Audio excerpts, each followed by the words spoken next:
Mr. Paul Harbour, have you heard of the story of the hook? Yes, I have. I know this story firsthand because my friend's cousin experienced this. They skipped a school dance once, and the friend's cousin, it was a guy, and he wanted him and his girlfriend to go parking instead of going to the school dance.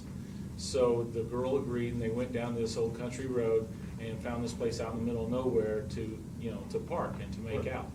So after they started making out, the radio was on, and this news report come on the radio, and it said, warning, there's an escaped convict who escaped from a mental institution, escaped from a mental facility.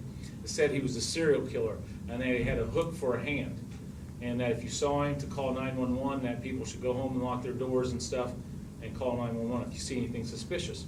Well, it made the girl nervous, and she wanted to leave, but the boy, he wasn't nervous or scared at all. He wanted to stay. Well, after some arguing there for a little bit, then the girl kept insisting that they go home, and she did not want to make out. She was not cooperating. So the boy gets upset, and he starts the car, slams on the gas, and roars away. We won't even speak to her on the way home. But he cooled down by the time he got there and decided that he would walk around the car and open the door for her. Walks around the car, and hanging from the car door was a bloody hook. The killer almost got him. All right. So, how do you expect a man with a hand and a hook to escape one of today's top mental facilities? I guess he was just really, really good, smart.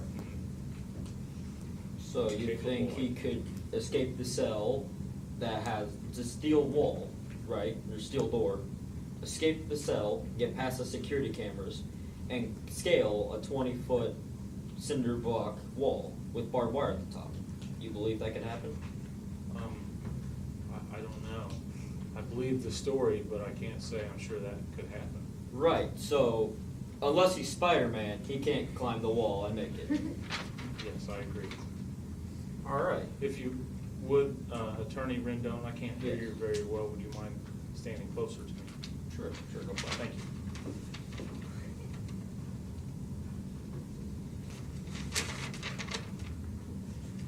Do you think a person with a hook for a hand could open a car door, or even bother to try?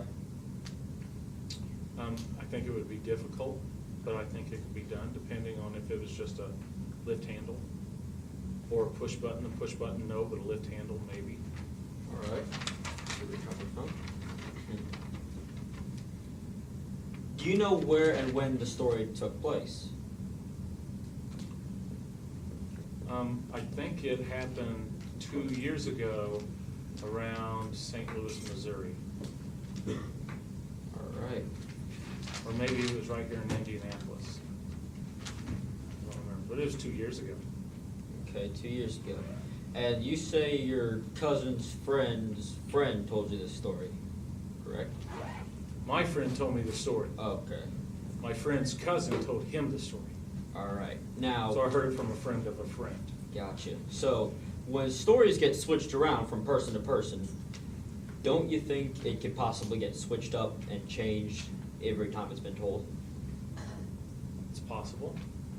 Which means this story could go from real to fake any moment. So, do you still believe this story is true? Oh, yes. Yeah, I'm convinced this story is true. My friend wouldn't lie to me. Right. All right, then. I rest my case. I have no more questions. I do believe this story is false, and I do think you should too. Thank you. No problem.